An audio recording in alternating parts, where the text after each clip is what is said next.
So here we go. Shalom radio listening audience and shalom YouTube listening audience, and welcome to our House of Zion Ministries Hebrew Roots Teaching Seminar, Lectures, and Talks. And again, welcome. This morning I'd like to introduce you to my guest, Dr. Bernard Leeman, all the way from where, Dr. Leeman? I've flown from Australia here. I came to Beijing first, and Beijing to New York, and now I'm at this beautiful place of Palatine Bridge in New York State. Thank you so much for inviting me to speak, and also for the last few years of really encouraging my work and helping me in many ways. And I'm like here so we can watch ourselves again. Yes, okay. That's good. There we go. Okay, good. All right, so, and again, this is going to be cut out. Yeah, of course. Yeah, Yeah, okay. yeah. So, Dr. Leeman, again, I'm so glad that you're here with us at Palatine Bridge. And I'd like to share with the audience how we met via the internet, and how I was so impressed with your work that I read on Academia EDU, and I said, oh my God, this is unbelievable. This is just what I've been looking for. So to begin, I had done an interview several years ago with an Ethiopian scholar. His name is Telda. I can't pronounce his name. And it was about understanding Ethiopia, history, religion, culture, and art. And after I did that interview with Telda, I was mind-boggled. And he told me some things about Ethiopia that I've read in the Bible that really made me pique my interest in wanting to learn more about Ethiopia, about Ethiopian Judaism, Christianity, and more specifically about the Queen of Sheba. During my personal devotions, I read different things and then I meditate on them, and then I say, wow, this is very interesting. We don't learn much about these kind of stories in most Bible institutions and colleges. Things about Ethiopia in particular. So, long story short, when I got so interested in the Queen of the South, because it's the scripture that I read in the book of Matthew, when Jesus said during the judgment, he's going to summon two people. Jonah, who was in the whale, the belly of the whale for 3 days and 3 nights, and the Queen of the South. And he said this, I'm paraphrasing. During the judgment day, he's going to summon Jonah, and then he's going to also summon the Queen of the South, the Queen of Sheba. She will rise up in judgment, and she's going to condemn the unbelieving nations around the world, including Israel, for their unbelief in Jesus as the Messiah. And I said, wow, that's crazy interesting. Why would he call the Queen of Sheba? It talks a little bit about the Queen of Sheba in the Old Testament, but it doesn't mention anything about the Queen of Sheba in the New Testament. And there's other things. So I went online and I Googled, and lo and behold, who came up? You did. And some of your work that you've done on Academia EDU and other places, universities that you have taught in. So I contacted you and we began to talk back and forth.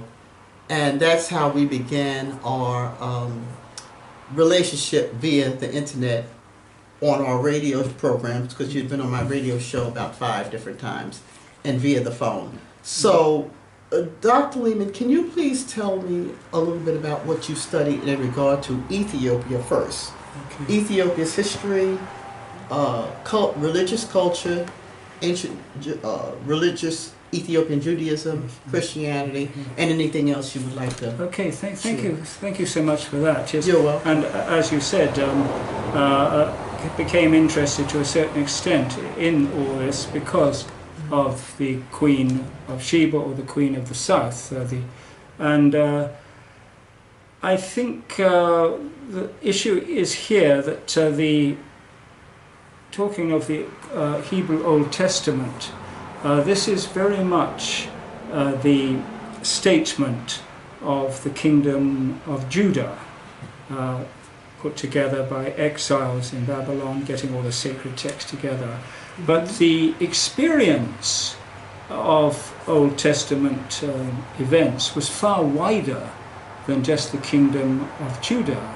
It included, of course, the kingdom of the 10 northern tribes, which is the kingdom of Israel, which in some ways was more magnificent than Solomon's kingdom when it was under Omri. Their archives are probably completely lost. It would be surprising if we find any of their testament. And then, of course, there's other recordings of what people feel happened. People like Flavius Josephus, who was a Jewish general that went over to the Romans. He wrote the Antiquities of the Jews and the Jewish War. He had access to lots of other documents. But the one that I think is the most important of them all is a document from Ethiopia called the Kebra Negast, which is from the ancient Ethiopic language, classical Ethiopic language, also known as Ge'ez. This is a remarkable document because it gives much more detail, if you look at it, of actually what the origin of the Hebrew was and their very early history. And also it raises a lot of issues. The Kebra Negast is the most detailed account of the life of the Queen of Sheba. You have certain documents like the Book of Kings in the Hebrew Old Testament, the Book of Chronicles. You have Josephus. You have the Islamic account of the Queen of Sheba. And you have a very interesting Christian document from North Africa about the Queen of Sheba, and also the Kebra Negast. And if you compare all the details together, the Kebra Negast is the most detailed. Josephus, Chronicles and Kings are like a summary of the main parts, whereas the Christian document from North Africa in part supports what the Kebra Negast says. The Islamic account is interesting because it gives a different slant on the same story. So this gives you some idea what the Kebra Negast is. This is from chapter 22, the second part of chapter 21b, chapter 21b, which begins with the story of the Queen of Sheba. And if we did not have this document about the Queen of Sheba, we would probably not realize the truth of the beginning of what actually happened in the Hebrew Bible, especially on the origin of the Hebrew themselves. So what would you like me to start with now? To talk about Sheba herself, which comes a bit later, or about the earlier part of the Hebrew Bible? Well, I'd like to know the story of the Queen of the South, okay, as you understand it through the book, the Kebra Negast, the Book of the Kings. Okay. I might tell you why I got interested in this. Yes. Because it led directly to the Queen of Sheba. And my first book, major book, was about the Queen of Sheba. Okay. And my university papers were about the Queen of Sheba too. Okay. Because she's quite a fascinating figure. Of course, you will develop this yourself in the theology, but I always feel that the Queen of Sheba represented the world that women lost. I also find she was a very remarkable person. She was probably the major or the only person in the Old Testament who just wanted to know the truth. She wasn't interested in power and glory, she already had it. Wow. And I think she's a very remarkable figure.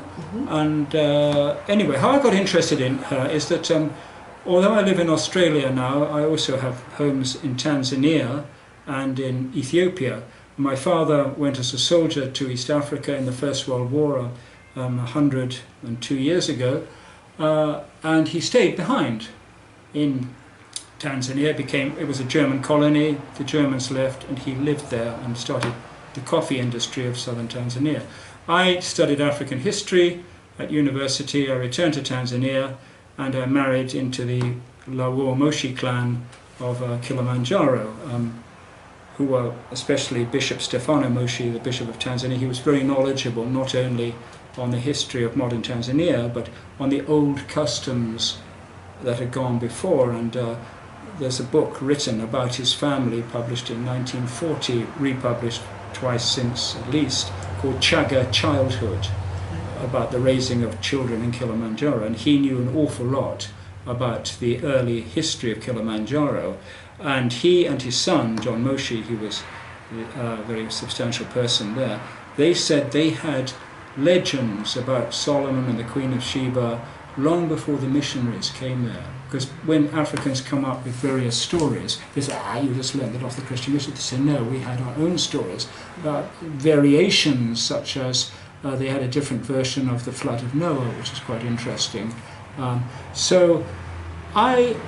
also had a relative called Kenyala Johannes Lawuo, who was born in 1871, and he guided the first European ascent of Kilimanjaro to the top. Mm-hmm. And I spoke to him. He was not only the first man known in history to climb Mount Kilimanjaro, but he was the world's oldest man. He died at the age of 125 in 1996, and the German government gave him a house in 1980, well, it was the 100th anniversary of the German climb, 1989. They built a house for him, saying thanks for taking us to the top of Kilimanjaro. So he was genuine. The Tanzanian government has recognized him as having been born in 1871. And what interested me with him, that he said he climbed Kilimanjaro 9 times before he noticed it was a crater. Now, you can't see it was a crater until you get to the top. And that's what the German-Austrian expedition of Puchella and Hans Meyer found in 1889. They go, oh, there's a crater there. Mm-hmm. And I myself climbed Kilimanjaro 3 times, knowing it was a crater. But when I got to the top, I couldn't see it, because it's a caldera, which means the peak has fallen in on itself.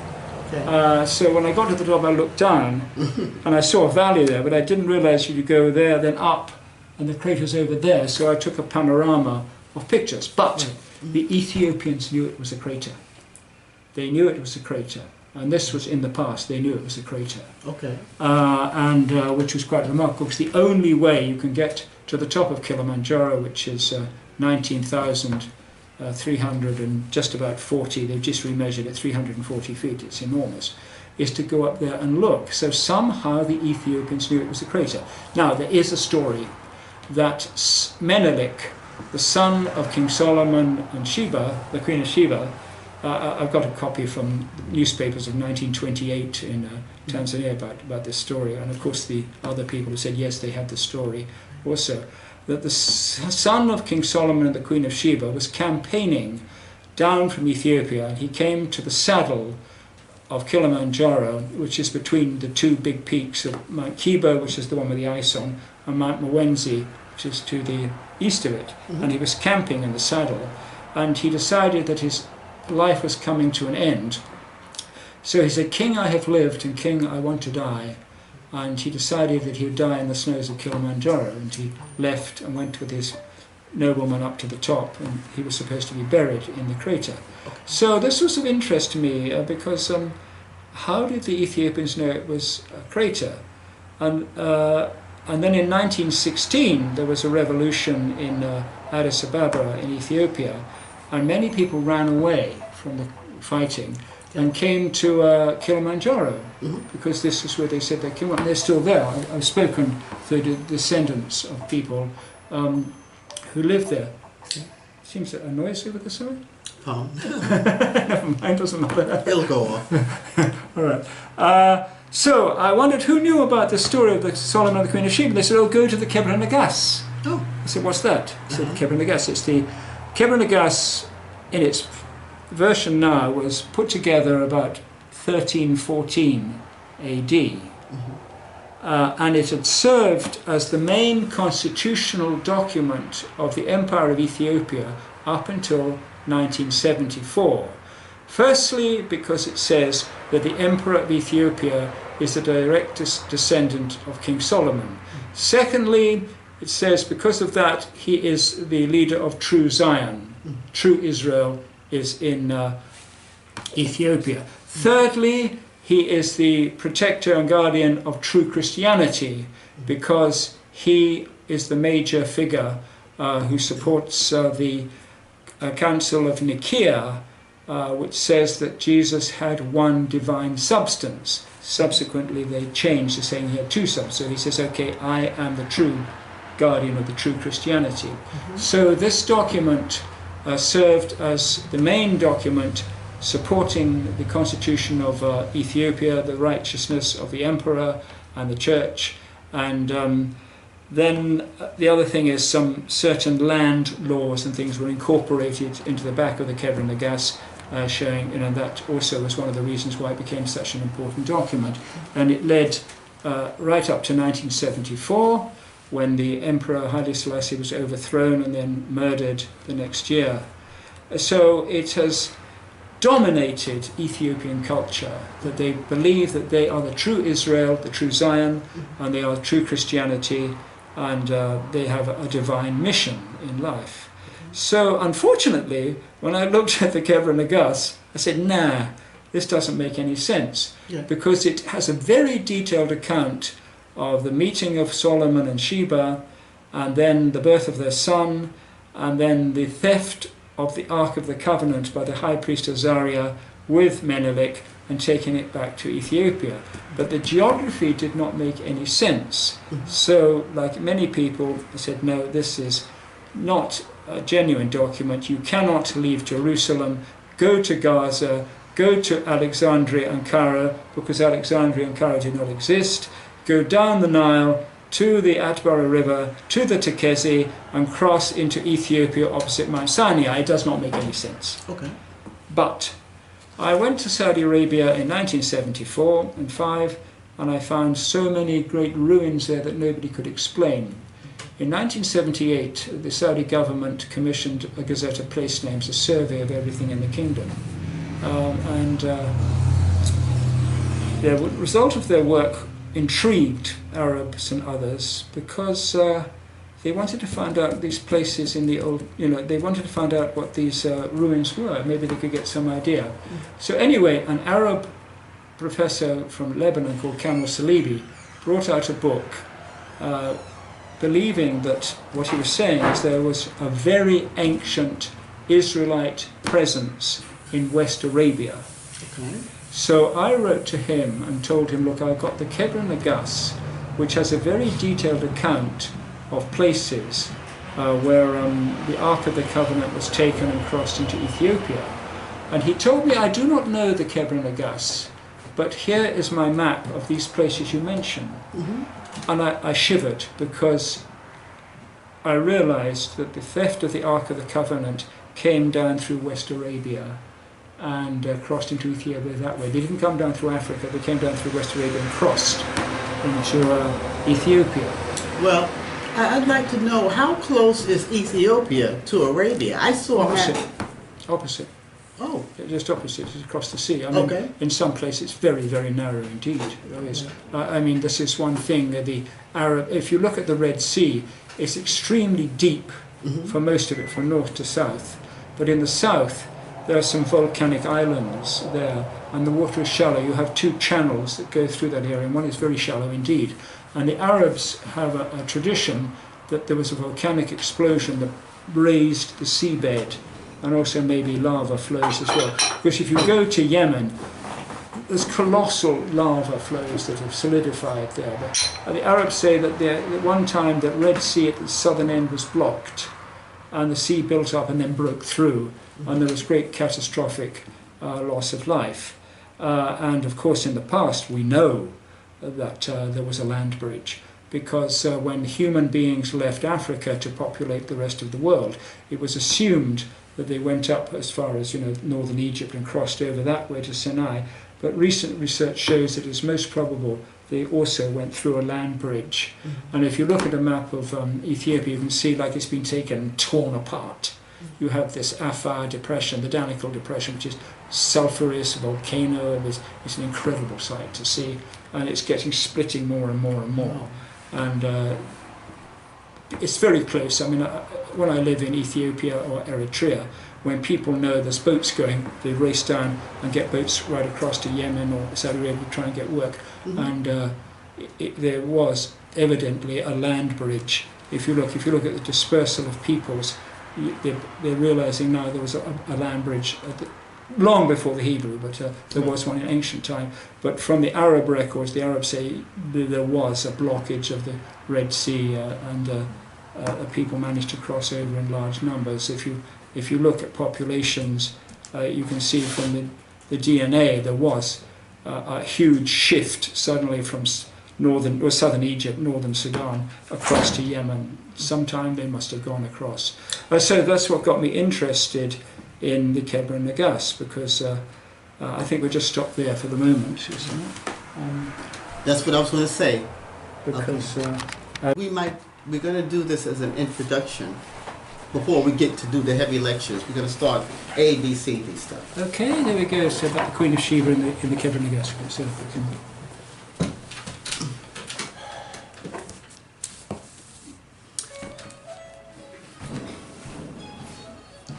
Okay, Dr. Leeman, so you went through some of the ABCs of the Kebra Negast. Now let's talk a little bit about what the Kebra Negast says about the Queen of Sheba, Okay. because I want to know more about this amazing Queen of the South. Right. The Kebra Negast is divided into two equal parts and a very small part at the end. And the earliest part is known as the Sheba Menelik cycle.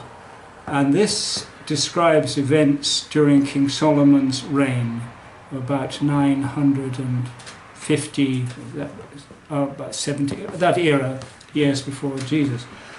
So the story begins with the Queen of Sheba used to trade with King Solomon, and she had a merchant called Tamrin.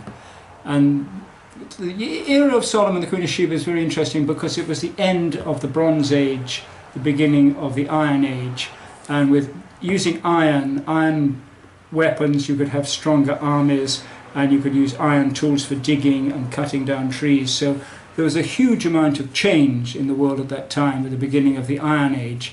And they found that having strong armies and being able to clear land and plough new fields, they also got population rises, they could have more people, and they started making these centralized strong states with not only a king but also a religion, a centralized religion.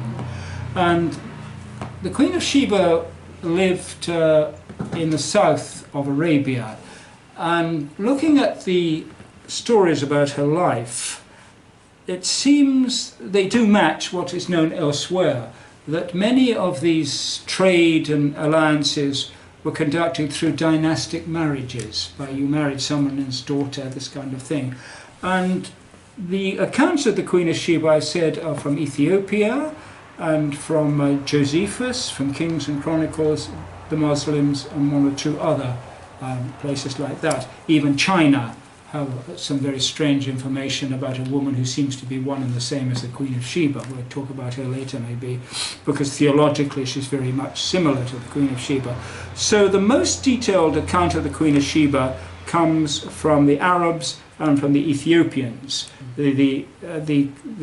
Josephus has some interesting aspects, and also Kings and Chronicles. Now the Kebra Negast said that she had this merchant called Tamrin, who traded with King Solomon. He had camel caravans. This was also the time when they stopped using ships so much, and they brought in the domesticated camel. The Arabs have a tradition. They said it was the Jews, or the Israelites as they say, they domesticated the camel first. This is one of the legends of the Arabs. They said the Jews did it first before them. Solomon had decided to build a palace and other big buildings, especially the first temple in Jerusalem. And he wanted special kind of hard wood that worms wouldn't eat into. He wanted, of course, silks and this kind of thing, and gold. And the Queen of Sheba, her realm, was the place where these crops, the fragrant incense and myrrh were grown for embalming people. They were used for medicine. They were used in religious ritual, especially by the Egyptians. And then she controlled gold very much in the Yemen, also, Southwest Arabia, in the land of Sabir, Sheba. And then she also controlled the trade routes from India. Now, the Yemenis there, which went on to Egypt and such like, this was part of the great network called the Silk Road. It started in China. Sometimes the routes went west across Eurasia to Europe or to the Mediterranean. Sometimes they went down to India, across to East Africa, and then that's the one she controlled. For example, the Hebrew word for sapphire seems to have come from the Tamil, or people like the Tamil in India. So she had a very wealthy kingdom. And also it seems that with the rise of the Iron Age states, the status of women was coming down. Women became more like property rather than equality. And Sheba was an interesting realm because they seemed to have much more equality for women, mainly because of harvesting incense and things like that. Now she was probably, it seems to be she was the result of a dynastic marriage. Her father seems to have been a ruler in South Arabia, in Sabir, Yemen, that kind of area. But her mother was from Ethiopia. And it seems the union of these two was to help, trade relations between the two. So she held a position in Ethiopia, she held one in Yemen as well. And the Kebra Negast said that she was actually very interested in King Solomon. She'd heard a lot of stories from Tamrin, and she decided to go and see him. This is supported by the New Testament, the New Testament, of course, it's got a reference book, but the Kings and Chronicles, and also Jesus says in Matthew and Luke that she was attracted to go there. The Quran said it wasn't so much attracted to go and see him, she was forced. That Solomon wanted to control her trade.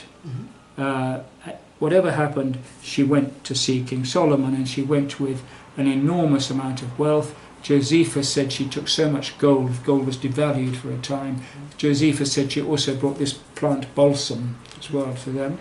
Kebra Negast said she stayed with Solomon, I think it was 6 months she stayed with him, quite some time, and was quite amazed at everything he did.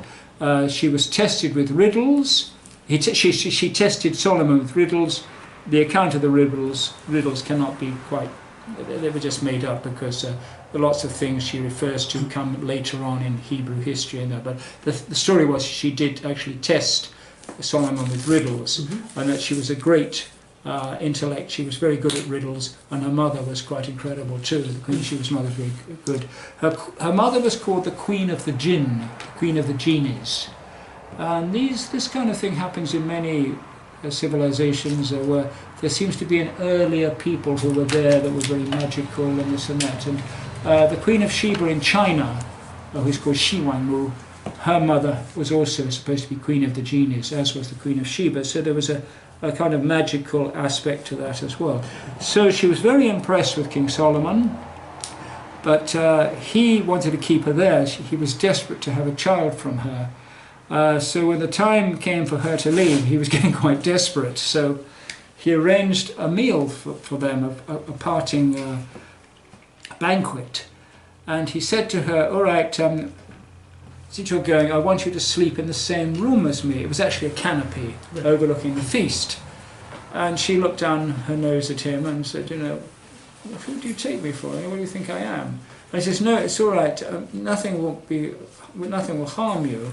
You can sleep there, but you must agree that I won't touch you if you don't take anything that belongs to me. And she said to him, who do you think I am? I'm the Queen of Sheba. I'm incredibly rich. What of those things I want from you? Of course, what he did was to spice her food really, really badly. So when she woke up in the night, she had this raging thirst.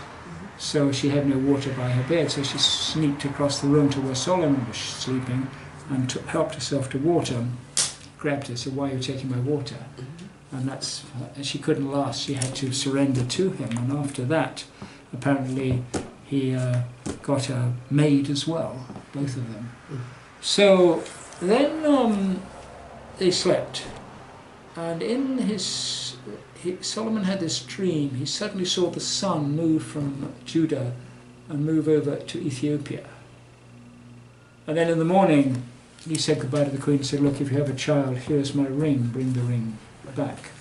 And then the queen left, not very happy with things, because she was no longer a virgin, and that meant she could not rule Yemen anymore. She was all right in Ethiopia, but not in Yemen. And as the Quran says, that actually Solomon took over Yemen for 40 years. He ruled it, Judah ruled it for 40 years. So the queen left, and she crossed to her mother's country, as the Kebra Negast said, her mother's country. And she gave birth at a stream called Maibela.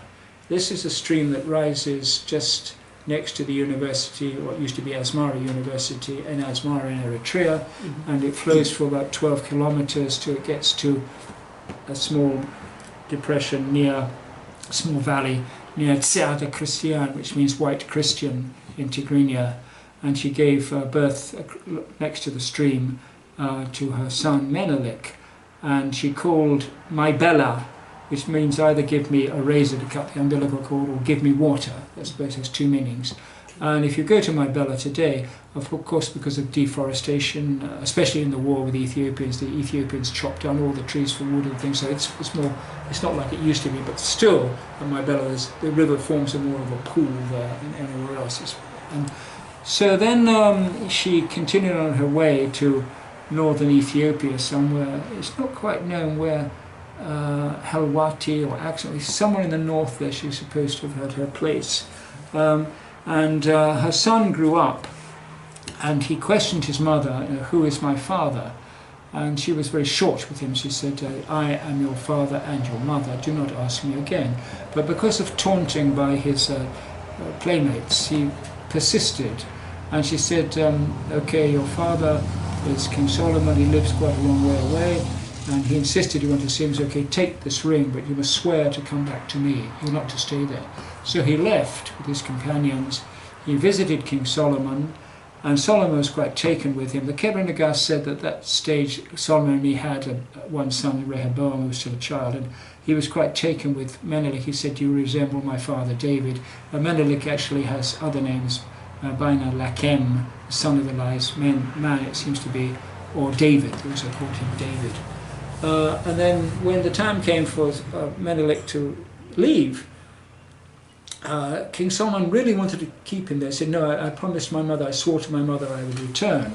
So he said, okay, what we're going to do is to make a client state, another kingdom of Judah in Ethiopia. And you must take with you the sons of all the leading men, the sons of the commanding general, the sons of the high priest, these kind of things. So they chose these young men. These young men were not happy. The leader was Azariah, son of the high priest. Of course, in Jewish tradition, he is actually the high priest. And they said, no, we don't want to go to this place, we don't know. So if we go there, we have to sustain ourselves in our new land with the Ark of the Covenant, the Tabat. So there was, if you read the account of what happened in the Kebra Negast, they gave a huge farewell party. And if you look at it, they said, no, this is not the angel of the Lord intervening. Azariah drugged everybody. He put something in the food, so everybody slept very well that night. And by one of the secret entrances to the temple, which he would have known, they removed the ark and they put a wooden frame. What they did, he asked all his friends to give money, and they bought money to what he says to wood for a boat, but they actually made a replica ark and put it under the silk. And then they left in the morning, and when they had gone some distance, Azariah said, can you keep a secret? And Menelik said, what? He said, we've taken the ark, and he showed them the ark, it was there. And Menelik had to decide, what do we do? Do we take it back, or do we go on? And Azariah convinced him, we take it, it's ours, like that. So Menelik did this dance before the ark, like David used to do, yes. And they left. Now the Kebra Negast, they rose up. I mean, my own interpretation of rising up was actually the camels rising up, but I don't know. He says this, they didn't fly. But Then meanwhile, back in Jerusalem, Solomon was reminiscing with Zadok, the father of Azariah. Zadok was the high priest who they formed the temple under his command, and the first temple, and it's thought that Zadok was the first one to have the traditions of the Bible written down, the Torah written down for the first time, which is interesting for what happened next. Before Menelik had left, Zadok had instructed him in certain things to do with the Torah. Yes. Anyway, they carried out. Solomon was reminiscent about the beautiful Queen of Sheba, that kind of thing, and then he told Zadok about the vision of the sun moving from Judah to settle over Ethiopia.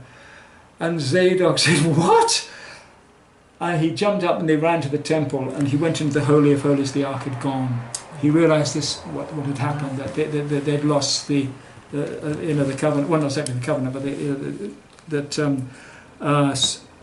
Yahweh had decided to favor the Ethiopians instead of the Judeans. So he ordered them, get them, kill them. I don't care if there's my son, get out and kill them. So the cavalry went out. Now the Kebra Negast has some bits. You can see they're so blatant. They put bits in, like one sentence. I mean, I've done a colour chart of the Kebra Negast, which bits were from Solomon's time, which bits were from 1,500 years later. And you can see when Solomon's troops ride out and try to find Menelik, they ask the people of Alexandria and of Cairo, have they seen anybody? And anybody who knows anything about ancient history knows that Cairo and Alexandria did not exist for several hundred years. It's one of those things they put in. I see. This is why the pursuit seems to be such nonsense. You know, the geography is crazy. So they rode until they got to the sea coast, and they found that Menelik had crossed into Ethiopia opposite Mount Sinai. Now, Mount Sinai, there's a lot of problems about biblical geography and this and that. Most of biblical geography was invented by a very enthusiastic American called Edward Robinson in about 1847, 49, about that to 50. Sorry? No, I didn't interrupt. Are you recording? Yes. It's okay, we just cut it out. I was just going to leave for a couple of minutes. That's okay. Anything from the store? Okay. The cheese? Cheese? Yeah. Feel like a bit of Nice cheese. yellow cheese, processed cheese. Cup of chai. Cheddar. Yeah, anyway, just cut that bit out and castigate him. You said he'd be trouble. What's that? You said he would be trouble. I might not be bad. It's not might. Okay. The word's might. All right. Now, okay, we'll just have a short break now. Resume. All right. So,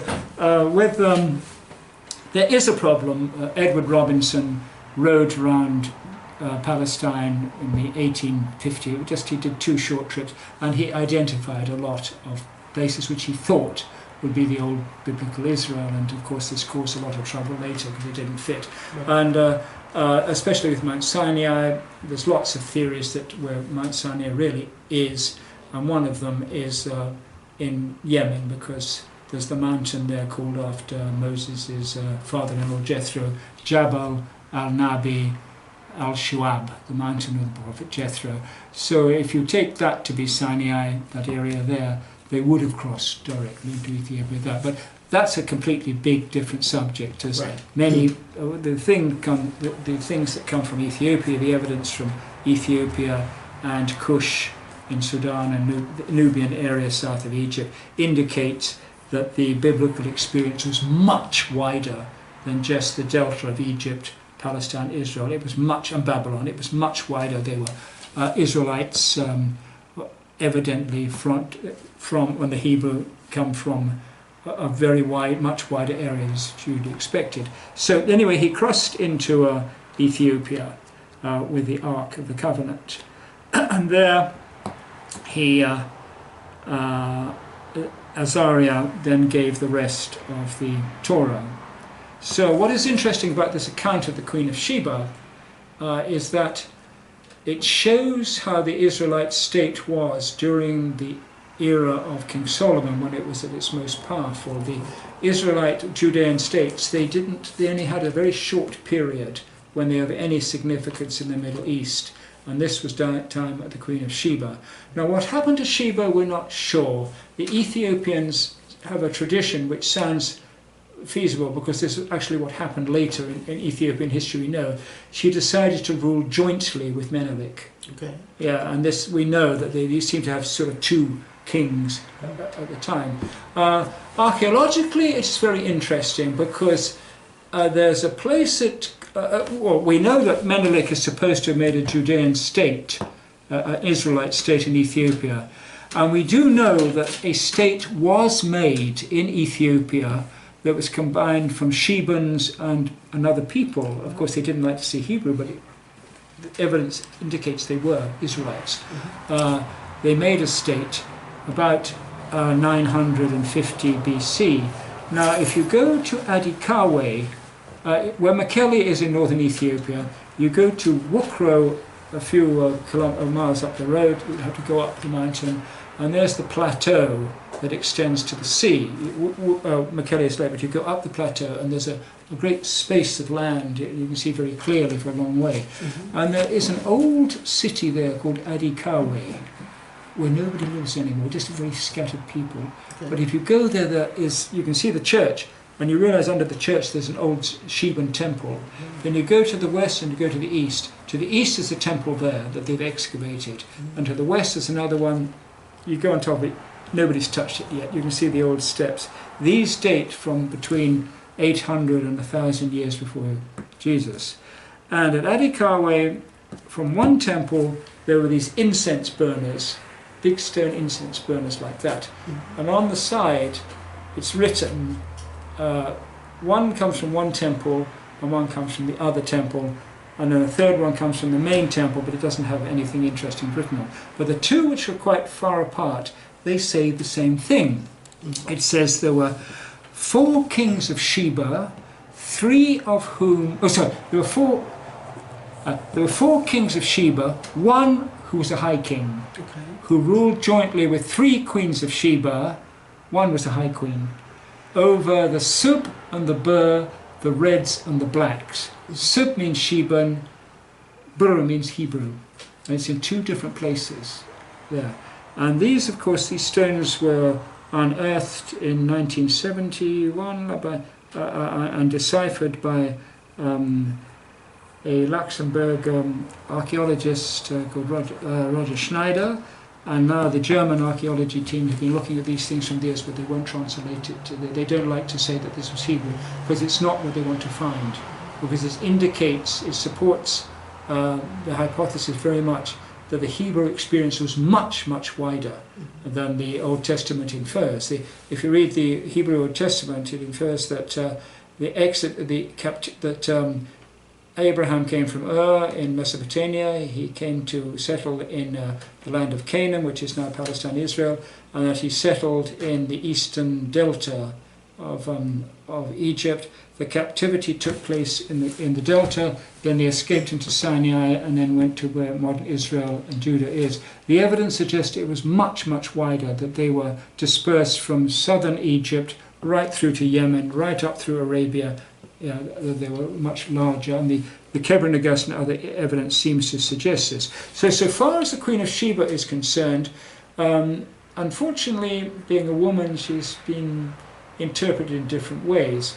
Of course, you know, from the Christian, or would say so much Christian, but Western civilization, just become sort of sex symbol, Gina Lollobrigida, with Yul Brynner in the film.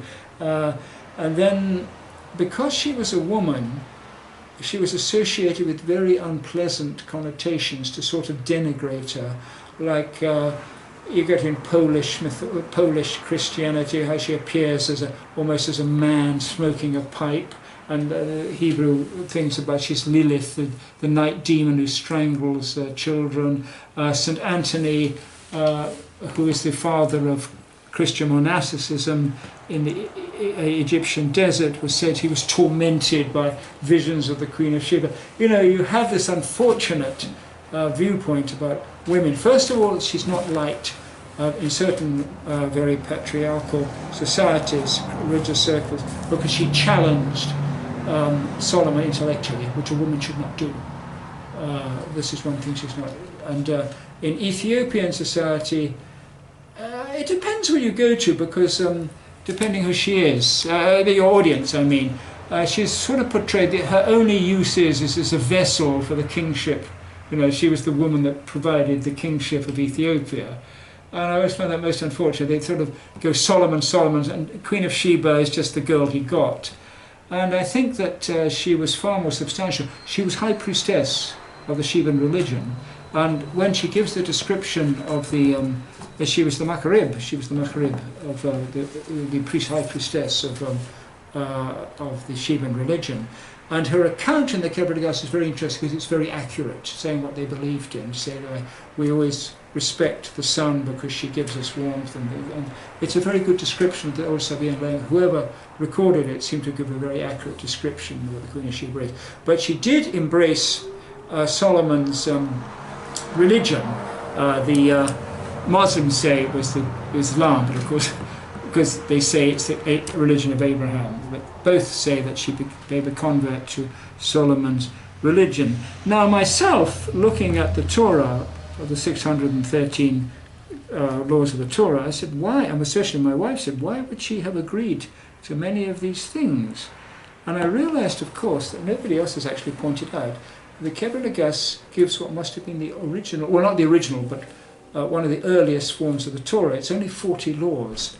And it must have been the Queen of Sheba's Torah. That's why when I put my work and I said the Torah of the Queen of Sheba, because if it wasn't for her, we wouldn't have it. And I found that Torah very interesting. It's much more simple. It's much more caring. It's nothing of those things about building a temple full of fat priests or anything like that. You know, as Ezekiel's vision and those kind of things say. It hasn't got anything about hating anybody.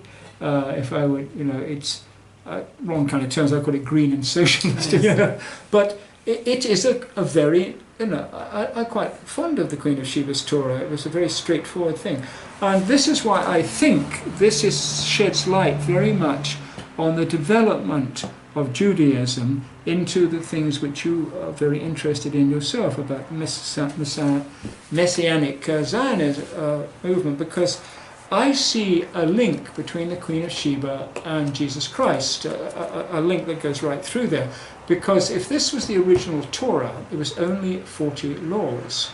And then it progressed. One thing is interesting, the house of Zadok, the hereditary priesthood of the kingdom of Judah, seems to have had control of the Torah ever since then. Well, up until Caiaphas and these people as well. And you can see that Azariah disappeared for the house of Zadok, who had the Torah, disappeared for 300 years. They suddenly appear under the high priest Hilkiah in the reign of Josiah. And the story is that Hilkiah was renovating the temple, and he discovered the book of Deuteronomy. They don't say it's Deuteronomy, they've just found a lost book. But I think you find every biblical scholar says, yeah, it was Deuteronomy. And if you look at Deuteronomy, what they seem to have done, and I think actually they did just some of the rest of the Torah, it wasn't just Deuteronomy. They had a piece which is an old document, something about Moses, and then they put in all these other laws of Deuteronomy, because Judaism, well, it's people who know more than I do about Judaism, but I think they probably generally agree that it was the old Hebrew religion, then they got the Israelite religion of the first temple. Then there was a great Reformation where they had Deuteronomy. You know, Deuteronomy was the new beginning of, and then the second temple of Judaism. So Hilkiah, well, they introduced Deuteronomy with all these new laws. It was a very clever document because they were obviously thinking very much ahead. I think they were quite tired of the inanities of the kings. So the kings used to get a foreign princess and go gaga and have her religion. They were getting pretty tired of the deviance of the Judean kings.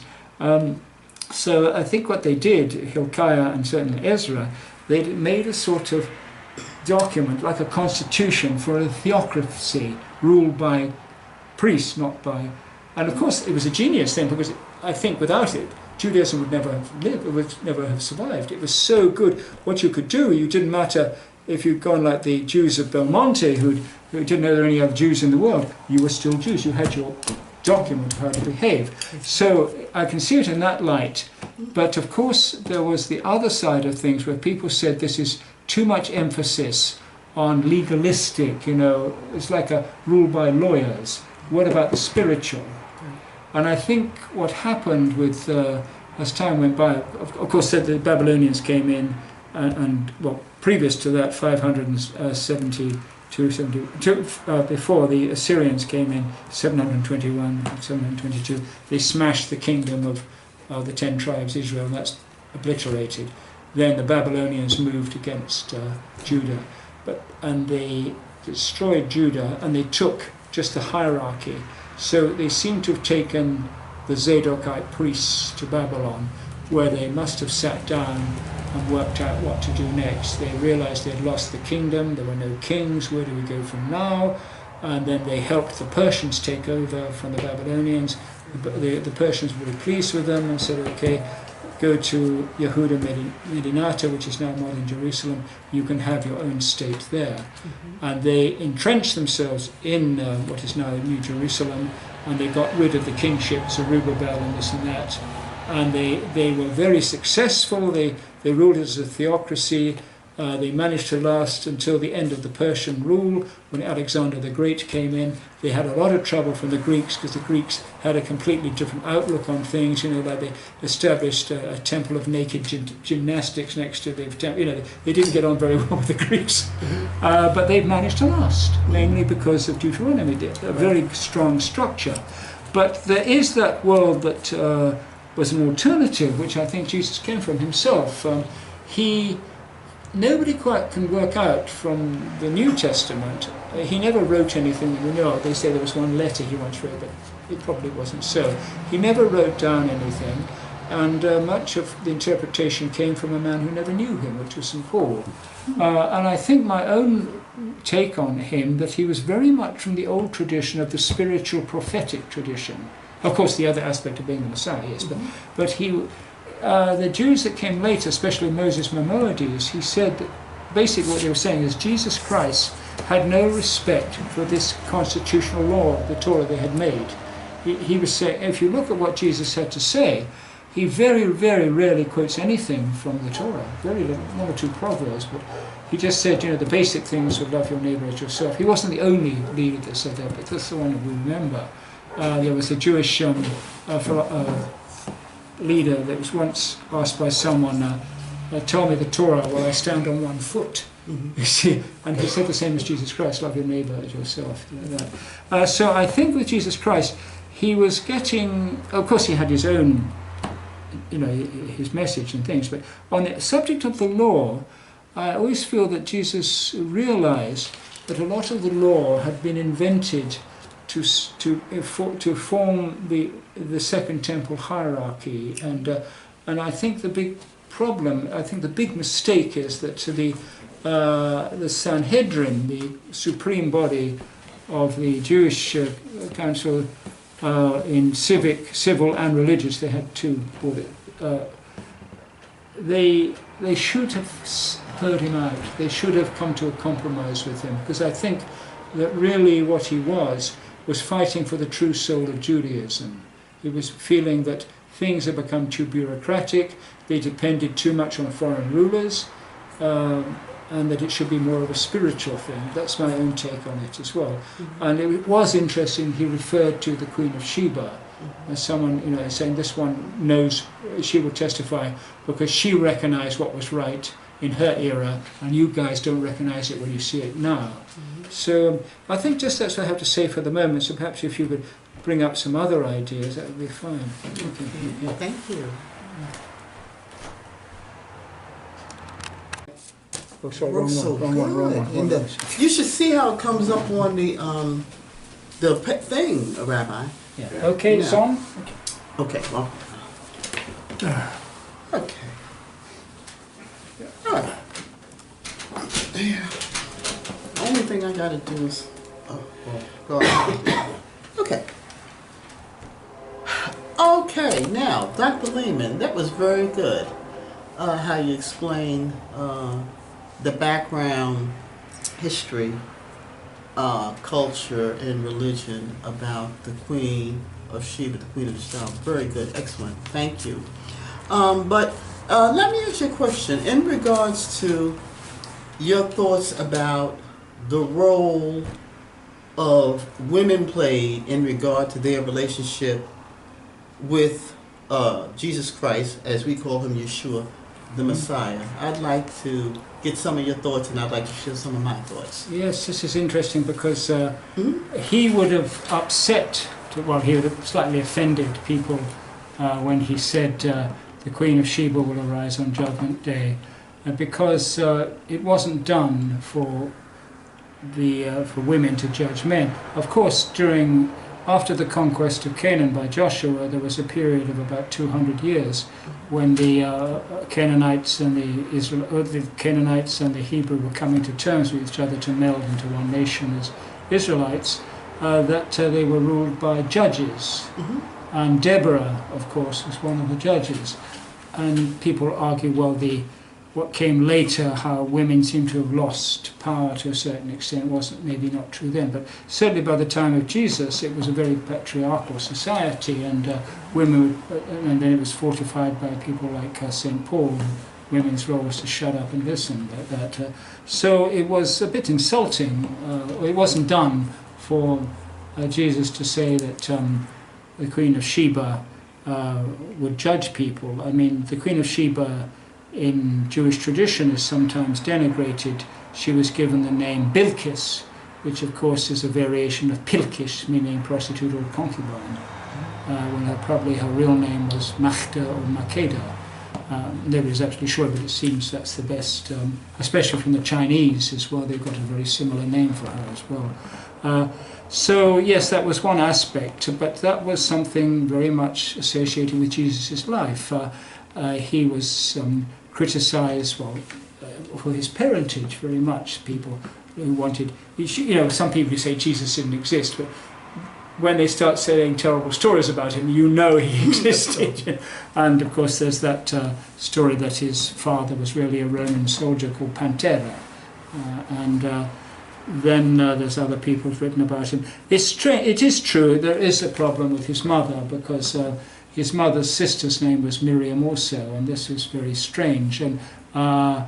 But we don't really know very much from the Christian tradition, and nothing from the Jewish tradition about his mother Mary. We know it from the Islamic tradition, where she was a completely different kind of woman, a very, very powerful woman. And there's the tradition from Islam is she actually was a temple priestess, which is interesting because there's a book. Of course, people try to denigrate Jesus, said he was this and that and bad and everything like that. There was a book written about Jesus who said terrible things about him, but he did actually say his mother was a temple priestess as well, in a Greek kind of temple in Galilee, which was interesting. But I think his attitude towards women may have been influenced very much by the experience of his mother being humiliated by misjudging his birth and that kind of thing. But of course there are other documents which have not been accepted by the Christian Church as being, they didn't canonize them, they rejected it. There was a movement in early Christianity known as the Gnostic movement, and these were very powerful among Roman businesswomen, independently minded Roman businesswomen, and people you might call the bohemians, male artists and actors, sort of the cultural people like that. And these were the Gnostic Gospels, and basically what they said is we do not need the church, we can have direct access to God. We don't need the priests, and of course then they were hunted down and killed. But before they were killed, somebody or other gathered up a lot of these documents and buried them. And these were discovered in 1945. They were called the Nag Hammadi Hoard. This contained the Gospel of St. Thomas and St. Philip, I think, and there were several. A lot of them were just sexual fantasy and nonsense, but some of them looked as if they were as authentic as some of the Gospels we accept. And it was very clear from these that Jesus regarded women as equal, and that the majority of his followers were also equal. And unfortunately, we don't know the tone of voice that some of these things were said in. For example, like the Gospel of St. Thomas, he said, you can only become, go to heaven if you become a man. If women can only go to heaven, become a man. But it could have been said in the voice like, well, the way things are, you know, what we believe in is much as if a woman wants to go to heaven, she'll have to change into a man. It could have been said in that kind of a voice like that. And it has other bits where disciples criticize him for kissing Mary Magdalene, and why don't you love us as much as you love her? And he says, why do you think I love her more than you? And you can see that a lot of his behavior and was very much in the keeping of the story, like the Samaritan woman, that he did look out for women a lot more and respected them a lot more than was usual. That is a very interesting aspect of his life. And at one time in the Gnostic Gospels, there was a quarrel, St. Andrew, St. Peter and Mary Magdalene, and they said, you know, what did he say about this? And Mary Magdalene says, well, I don't know what he meant, but this is what he said. And they said, they said to her, you were closest to him. What did he mean by this? And she says, well, I don't know what I know what he said, but I don't know what it means. And she says it. And either one of the two disciples, I don't know if it was Andrew or Peter, I forget which one, you know, insults her, saying, what's this rubbish bloody woman, that kind of thing. And the other one say, hey, ease up, don't make her cry. And so some of these things in the Gnostic Gospels, you feel, yes, these seem to be authentic. I mean, there's some, like the St. Thomas Gospel, you know, they say, where is the kingdom of heaven? And he says, if you go to the sky, the birds will get there first. If you say it is in the sea, the fish will precede you. Rather, it is in yourself. There's all sorts of strange things in the Gnostic Gospels, which he says. But the thing that comes out of the Gnostic Gospels, and the Gnostic Gospels certainly appealed very much to independently minded women, is that his followers were mostly women, and he had a lot of time for women's outlook on things. Right. Yeah. Yes. And there's two specific stories that I like. The one about the woman at the well who... she was Samaritan? Yes, she was a Samaritan woman. And, you know, Yeshua was on a journey, and he was with his disciples, and he said, I needs must go to Samaria. And they was like, wow, why would you go there? You know, there's nothing but a bunch of half-breeds over there, you know, this is crazy. So he just, you know, basically said, I'm on my way headed there. You all go where you'll have to go. And then I was wondering to myself, did he go there specifically, intentionally, knowing that there would be a woman there at the well that he wanted to engage in conversation, or was it spontaneous? But that's, again, that's a... Well, that's interesting, I could say.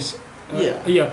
This thing of Samaritan is interesting because the Samaritans were the religion of the northern 10 tribes of Israel, and they were the ones obliterated by the Assyrians. Now, right up until Roman rule in Palestine, Galilee, those places like that, the Samaritans were still quite substantial.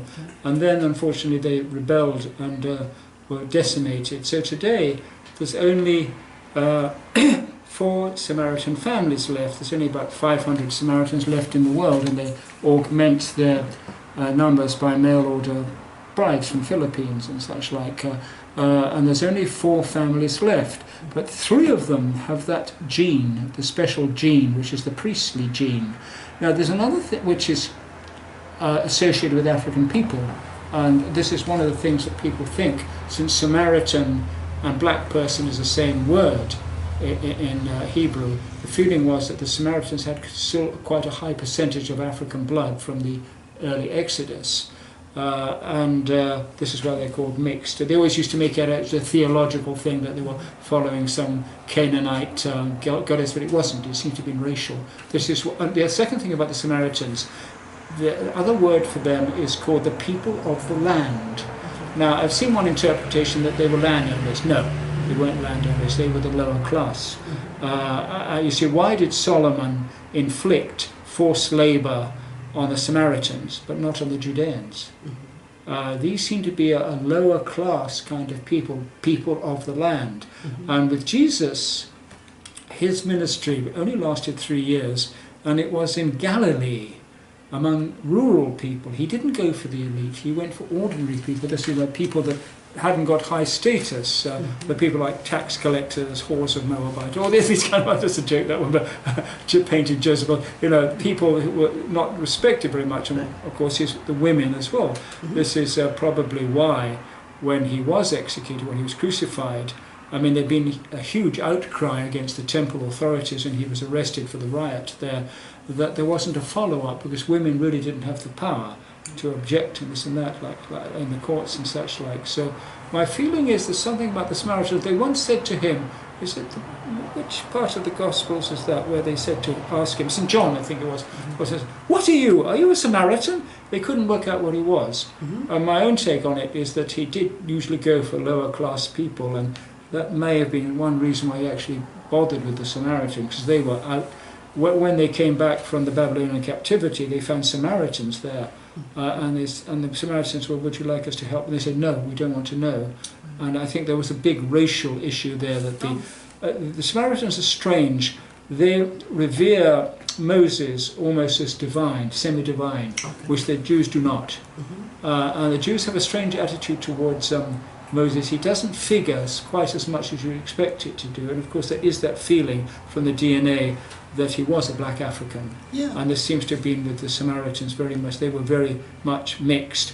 Like if you see where the Assyrians deported them to, say, Colchis on the Black Sea, they said they were black and they were smiths, metal workers. Yes. And yeah. Yeah, so the Samaritan, thank you for saying that, Declan, because... And they only respect the first 5 books of the Bible as well.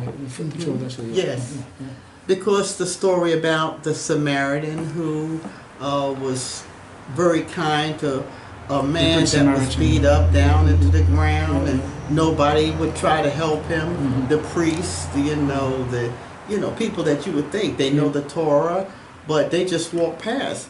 But it was the Good Samaritan who said, "I'll take you, I'll put you in the inn, I'll pay for your thing." And so it's maybe a little connection there. And then, again, about the Samaritan woman who had 5 husbands. She was living with one that wasn't her own. And why would Yeshua would go there and talk to her? But that's another part. Well, you're right. I think it's because he went for people who felt marginalized. Exactly, yeah. And that's what it does say in the book of Isaiah. He came to preach to the captive, the prisoner, the poor, the outcast. So, but in regard to her being a woman, this is just so amazing. I love the story. She's there, and he asked her for some water, and she said, "Well, how would you, being a Jew, ask me for water? We don't have no relations one to another." And then he explained to her, "Well, woman, if you know who it was that was talking to you, you would ask for the water that I can provide, a well of water springing up out of your belly into eternal life." I'm paraphrasing a little bit. And so here's what got me with this part. It gets spiritual. It gets intimate.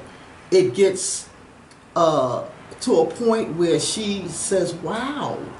Because he begins to engage her in conversation, a theological conversation that has a lot of spiritual substance and insight.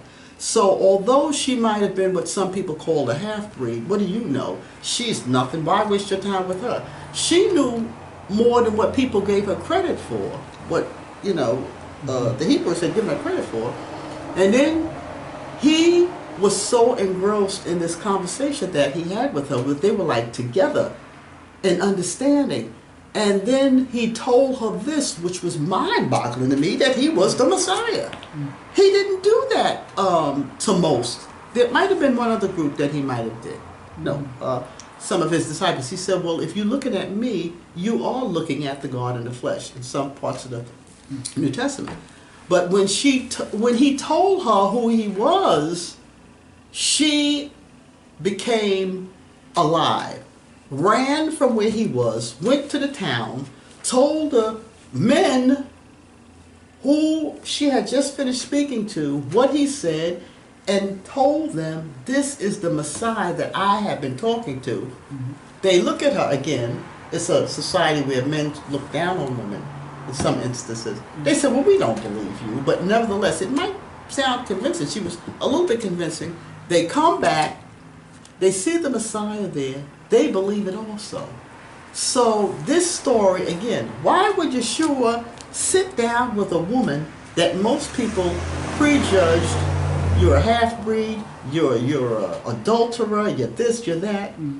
But Yeshua, again, he understood, he could perceive, and he had discernment. Because for me, reading the Gospels, the Old Testament, the prophets, he was the God of Israel in the flesh. Because in the Epistle of John, it said, in the beginning was the Word was with God, the Word was God, and the Word became flesh and dwelt among us. And she perceived it. So, at any rate, there's more that we want to talk about. Okay. But we're going to end it for now. Okay. And we're going to do a to be continued. Yeah, just I forgot when you bang it, it shakes the camera. That's right, I'm sorry. Yeah, okay. All right. Here we go. Yep. Is the lighting good? Mhm. Looks okay. All right, Dr. Leeman, here we go again. I'd like for you to help me understand what could have possibly happened after the Queen of Sheba had went to Solomon and sat under him for about 6 months and learned about the Hebrew Israelite culture of ancient Israel. After she took hold of that covenant, that religion, went back to Ethiopia, established an Ethiopian Israelite kingdom there that lasted for possibly 1,000 years. And then after that, nobody else heard any more about it. Where did they go? Into hiding. They talked about, most people talking about how the Christian religion was established in Ethiopia more than they do about this ancient Hebrew Ethiopian Israelite kingdom. Okay. Where do we go from here? Okay, so the Queen of Sheba seems to have established the Israelite state in Ethiopia during Solomon's reign. We know that in Ethiopia a state was established called Dumut.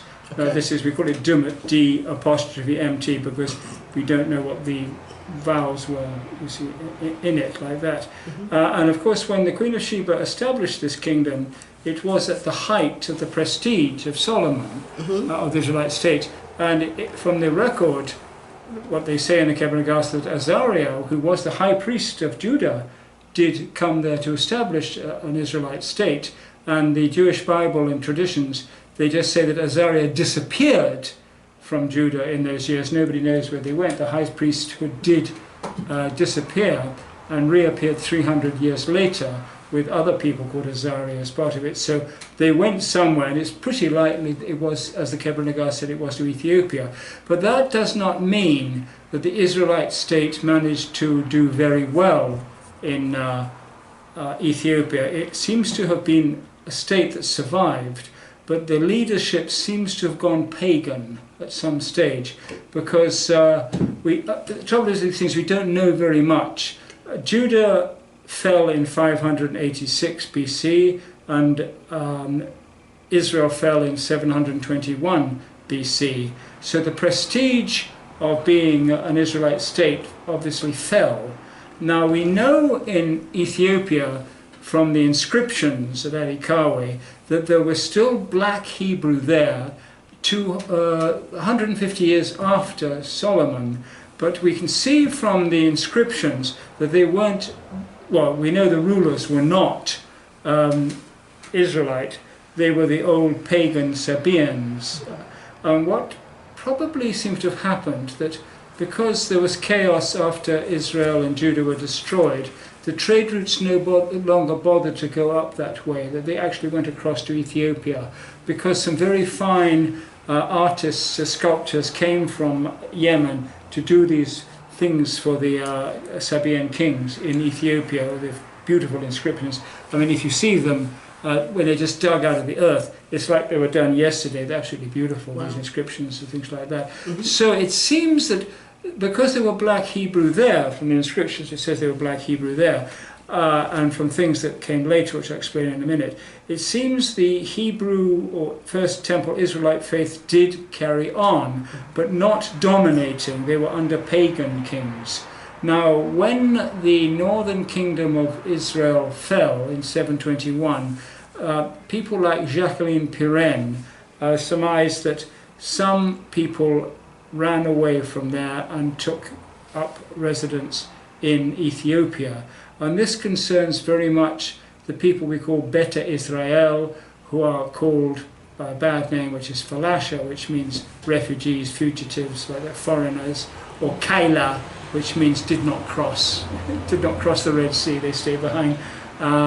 And these people, by their own descriptions, they say we came under Moses, we came under Solomon, we came under Jeremiah. They seem to have come in several different waves of different peoples with similar beliefs and coalesced. And the people that are called Beta Israel or Farasha now, it seems that they came from West Arabia. They're interesting because they have the law of Moses, but the very old law of Moses in Solomon's time. They prayed to a Jerusalem in the east, which was probably the old Jerusalem, not the new Jerusalem. And their words for holy house, Masjid, and their own name, Falasha, are South Arabian.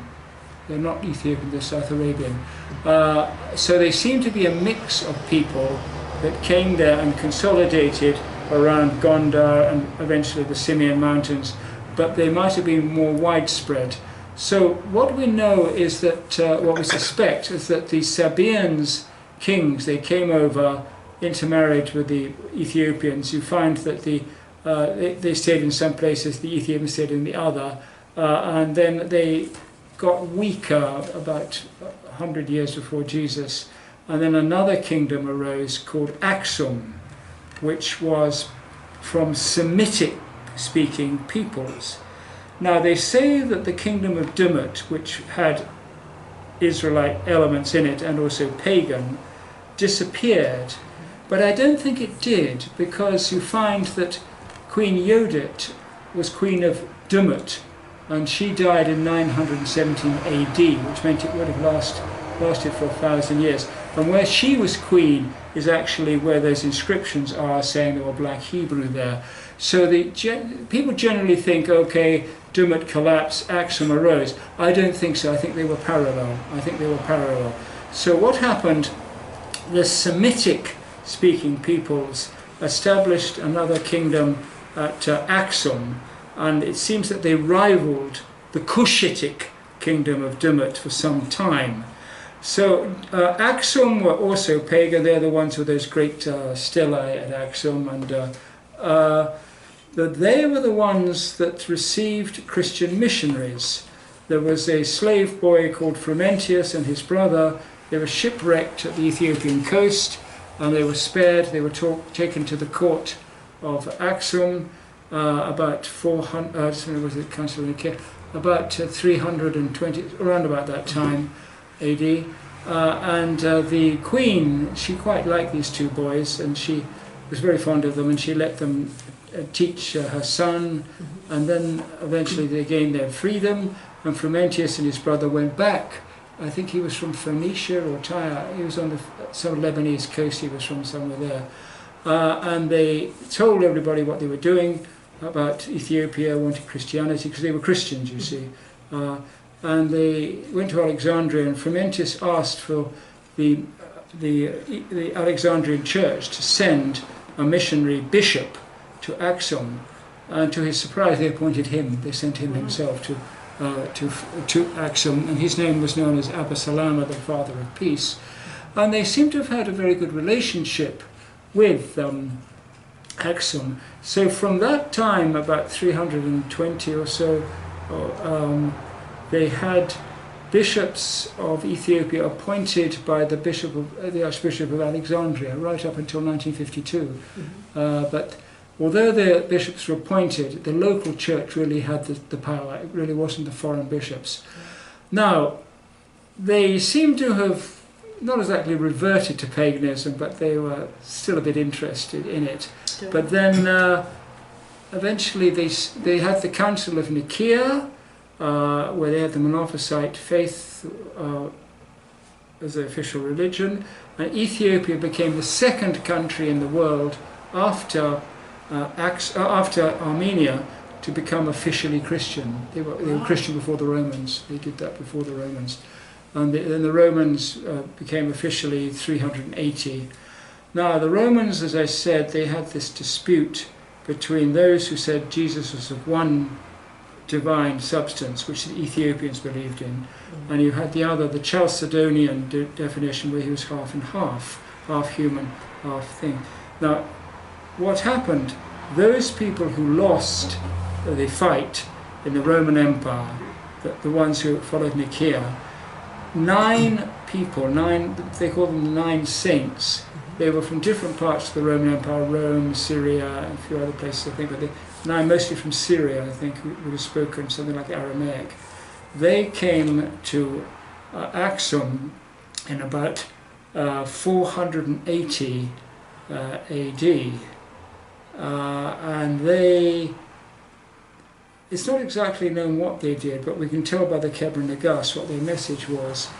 It seems that they told the Negast, the king of Axum, that he was the protector of true Christianity, that the Jews were evil people, and that he was the successor of King Solomon, and that he must stamp out those Jews that did not believe in Jesus.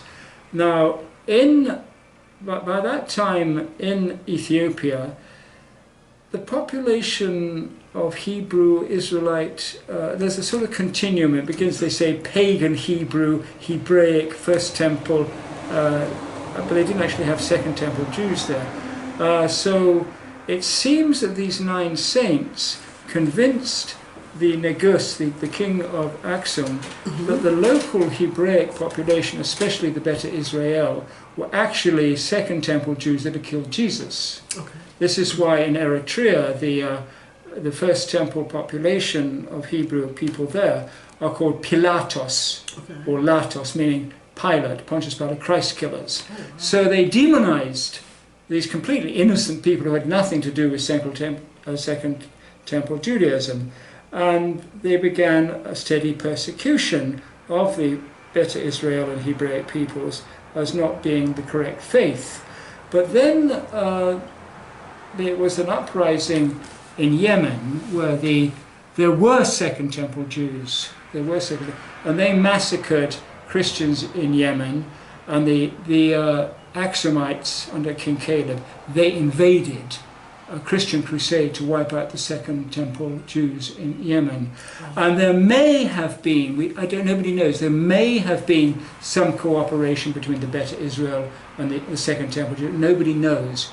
But they did kill the Jewish Messiah in Yemen. But then something interesting happened, the plague of Justinian.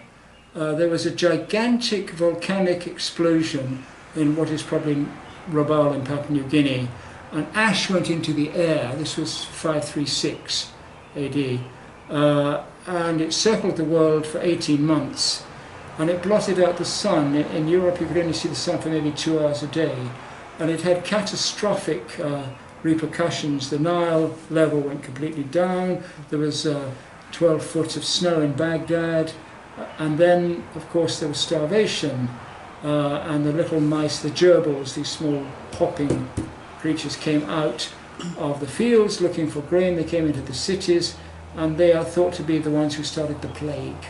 And this plague was absolutely terrible. About 30% of people in Eastern Mediterranean died. That's why they call it the plague of Justinian, after the emperor. But they were hit very bad in Axum. They were hit very badly in Persia. but the Arabs didn't get it and the Berbers didn't get it. And by that time, when they were beginning to recover, the Eastern Roman Empire and the Persian Empire had fought each other to a standstill. They were very weak. The Axumites had been hit very badly by the plague, and they couldn't hold on to South Arabia. And then out of nowhere came Islam, the rise of the Arabs, Islam. They hadn't got the plague. They found that Persia, Roman Empire, and Yemen were too weak to withstand them, and they became the dominant power. So suddenly you have another equation coming in. It's another part of the equation, which was the Arab Islam. But the Arabs actually left Ethiopia alone because Prophet Muhammad's relatives had been cared for by the Negas of Aksum. But their population had dropped, and they found they had to rely more and more on these Cushitic people. Now, just how powerful the old Hebrew faith was with these people, we don't know. Professor Edward Ullendorf, who wrote Ethiopia and the Bible, he is probably one of the big experts. He spoke all the languages, Tigrinya and everything there. And he reckoned that maybe even about half the population was some kind of Jewish. The first temple in Aksum at that time. Now, lots of people attacked me for saying, but I said, look, I'm just saying from what is the evidence there. First of all, they had a lot of very ancient Jewish customs. Of course, they had the Nazarites, the guys who didn't cut your hair like Samson, and they had the breastplates and all these very old things that mainstream Judaism didn't always have. And it seems that before the Christians came, there was a very powerful First Temple Judaism there. They have all sorts of customs, like the circumcision of that, the 8th day. Many, many things are there. Ullendorf does give a huge list of the things they had. There's many theories about that. My own theory is that they actually were from Sheba's day. These things carried through. Other people say that they were reinforced by Jews from the Yemen, but certainly it wasn't mainstream Judaism, it was a different kind.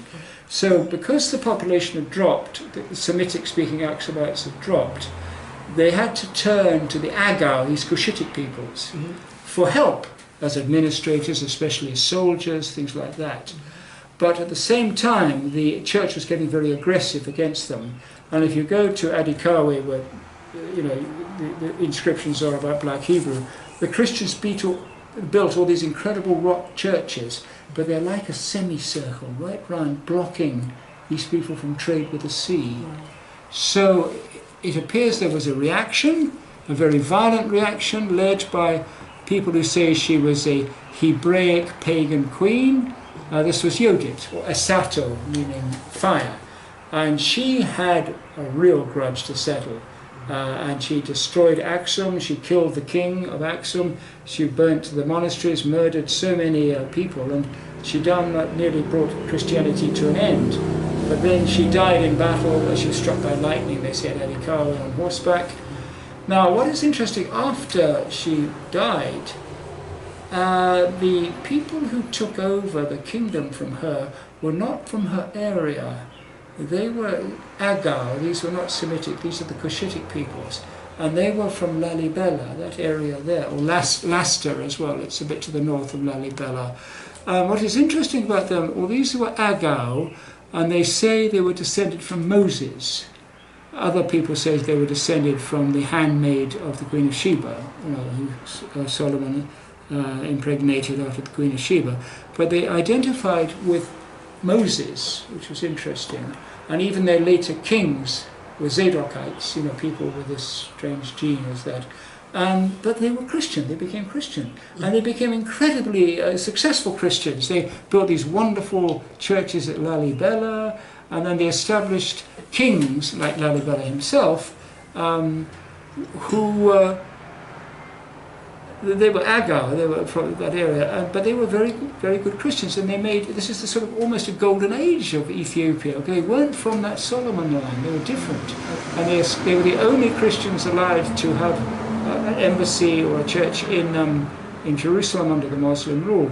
But somehow or other, I think people took this legend of Solomon very, very seriously, and they never really established themselves among the people as the rightful rulers, and they were overthrown after maybe 150, 170, 200 years. They fell in 1270 were an Amharic prince called Yekuno Amlak, who had the support of the Christian church, managed to either kill or remove the last Zagwe leader. But they didn't kill them. They allowed them, even now, these Zagwe there, they were given a title of like a duke, or so high-ranking, and they were given land near Laliberas to the north. You can still go there to see where they are. I haven't yet. So they weren't wiped out. But although they were allowed to stay, they had been Christians, but then there still remained the Beta Israel. They were still there, and they held out in the Simeon Mountains of northwest Ethiopia, and they had kingdoms called the Kingdom of the Gideons, and they were, of course, many of their kings were called Gideons, and they lasted into the mountains for some time until they were finally defeated in 1624, I think about 1620s anyway, they lasted. And the king, the Beta Israel king, he destroyed all his sacred books before he was killed or died, saying, you know, it is better not to live in a world where there's so much injustice and lies like that. It was a very tragic thing. And after his death, then the Beta Israel really went into decline. When James Bruce visited them in the 1700s, they were still pretty powerful, but they went into a very deep decline after that. By the 19th century, they were in a very bad way, and they were being demonized worse and worse like that. And finally, when Haile Selassie died and the brutal Derg took over, it was bad for everybody. It wasn't just the Falashas. Everybody was suffering badly. And many of them fled into exile to the Sudan camps. And then the fellow I knew, Abebe, he managed to negotiate with the Derg government and the Israelis. The Israelis flew them out of the camps in the Sudan and out of Addis Ababa. There were some payments, a lot of arms, I think, were given to the Derg to fight the Somalis and things like that. So that was really the end of the Beta Israel as a separate people in Ethiopia. There are other groups, smaller groups, like the Kemant, that are Hebraic, like the Garden of Eden people. Then you have the Beta Abraham. There's a few small groups around. Then you have the Falasha Mura, who were converted to Christianity, and now they're trying to become Falasha again so they can get out to Israel. But that was really the result of these very fanatical Christian missionaries called the Nine Saints. And that really is the second part of the Kebra Negast. The first part is the story of the Queen of Sheba, and the second part is the Caleb cycle about the massacre of Christians by Jews in Yemen and the build-up to the invasion of Axum. It doesn't actually say what happens. It didn't actually say what happens. It just must have been about 520 before they launched the invasion. And that, the Kebra part of the Kebra Negast, is the one that identifies Jews as the enemy that must be eliminated, and by association it means the Beta Israel. So really the Nine Saints split, badly split Ethiopia into these two things. They were quite united before. They seem to have get on quite well together, but that certainly split. So that's about it. Any questions on that? Yeah, so the question is, Dr. Leeman, Beta Israel, you said they had, not disintegrated, but, they just went less and less and less. And yeah, they were persecuted. Yes. Badly, yeah. But there are still Beta Israel and Ethiopians in Ethiopia now. They are still, nobody knows the numbers. Okay. I mean, if you go to Gondar, they have Beta Israel villages, but they're not inhabited by Beta Israel. But if you go to the northern side of Lake Tana, I'm told there's a Falasha village still there. But it's something from experience. You don't advertise very much. You don't tell people you're Beta Israel. But, especially the rural areas where they suffered very much from discrimination. As I said, at night you did not leave your area. You were in trouble if you did, because people would accuse you of witchcraft. Right. And Yes, I heard that through Jewish Voice Ministries. Yes. I mean, that a story of one Beta Israel walking down the road, and a Christian woman came in, and she covered her face with a veil, and he said to her, I don't think I want to eat your measly, skinny child. That was a hyena. Oh, wow. But yes, it was. Who knows? I don't think you can put new policies into place like the horrible communist, Marxist, brutal regime that replaced Haile Selassie. They actually tried to help the Better Israel. They tried to, because the thing of land ownership, nobody owns the land. It's owned Right. by the state or the church or something like that. And the Better Israel had a very bad time. So the Derg, the communist regime, they tried to help the Falasha, but then of course local landlords ignored them and just drove them off the land. You know, but they actually did try. Now this present government of Ethiopia, it would have been interesting to see what happened, their policy towards the Falasha, because they've tried really hard to give each ethnic group some rights and things like that. Right. Well, I just wanted to add that I believe from a prophetic point of view in regards to Yeshua being the Messiah and him knowing the beginning from the end, and also as it relates to Cush, Ethiopia, Cush, some of these other places like Egypt, Pathros, the islands of the sea. What happened to people who started out well? Okay, and he calls them my people. Isaiah 11:11, because we did 2 or 3 outreaches on Ethiopia Cush, the prophetic link to last day prophecy. Somewhere where they messed up or where things just didn't work out, like you said, Better Israel, there's only a few of them left. But there are in Israel about 80 to 100,000. Yes, I know.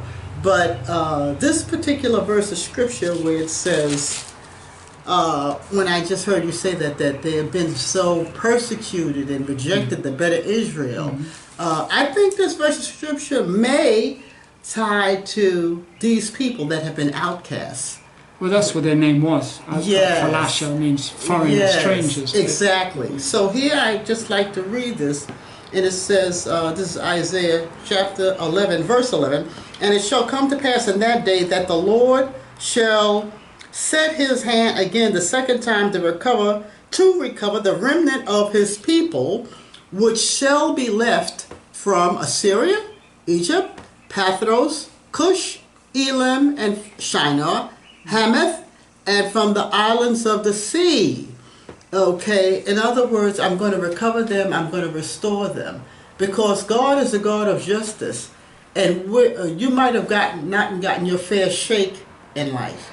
Somehow something went wrong, and like you said, Yodit, to me, when I think about what happened to Ethiopia, how they've been rejected because of whatever different reasons, Yodit, when I hear the story about Yodit through studying some of your teachings, she said, well, we had this great covenant because the Queen of the South went to Solomon and she learned under him.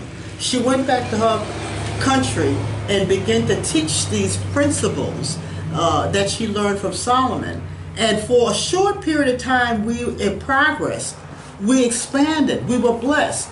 But again, sometimes, things don't work out and you go back down to where you begin. You turn back to nothingness.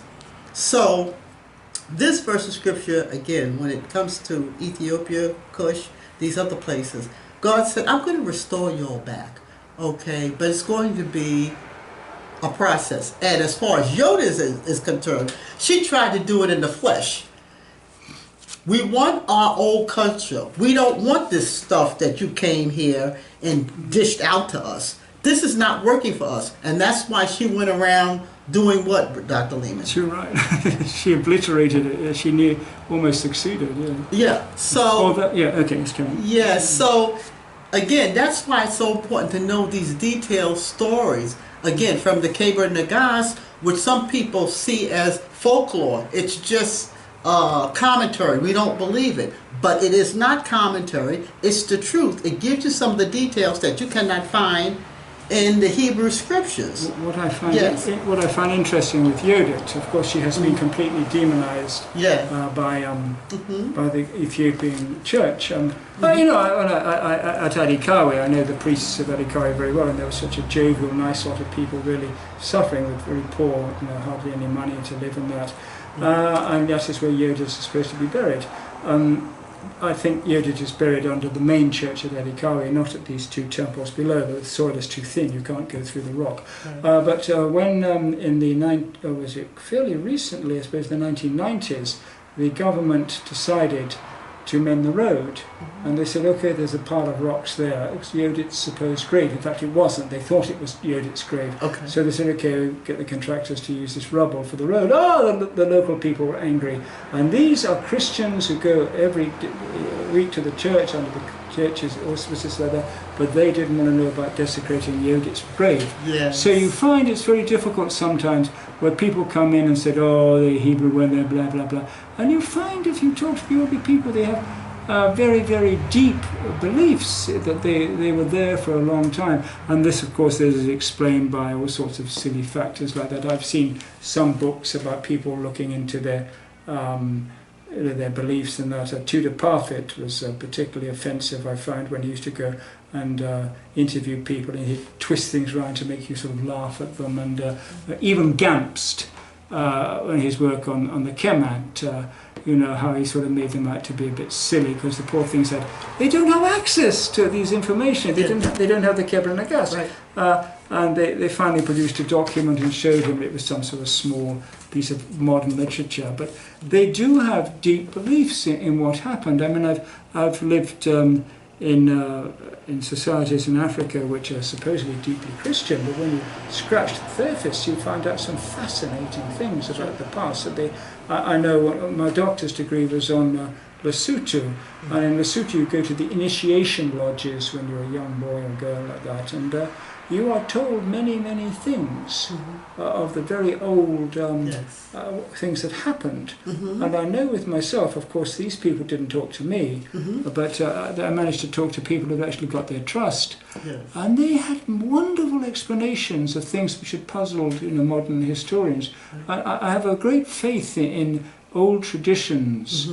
I don't care what people say, oh, you make it up and this and that, because I've seen it from my own experience of, say, like Kinyala Vawu, my in-law, where I knew exactly what he had done in Kilimanjaro and how long he did. And you go on the net and you find people poo-pooing, and even myself, things that I have done and have documentary proof about it, you see people saying, allegedly, these kind of killer things.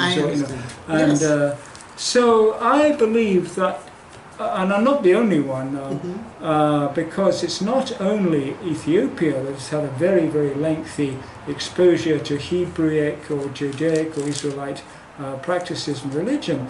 Also, West Arabia, at the very least, has had a very, very large and ancient Hebraic Israelite presence to a certain extent, so much so that some people, because of the difficulties of finding anything archaeologically in Israel, have suggested actually Israel and Judah were in West Arabia.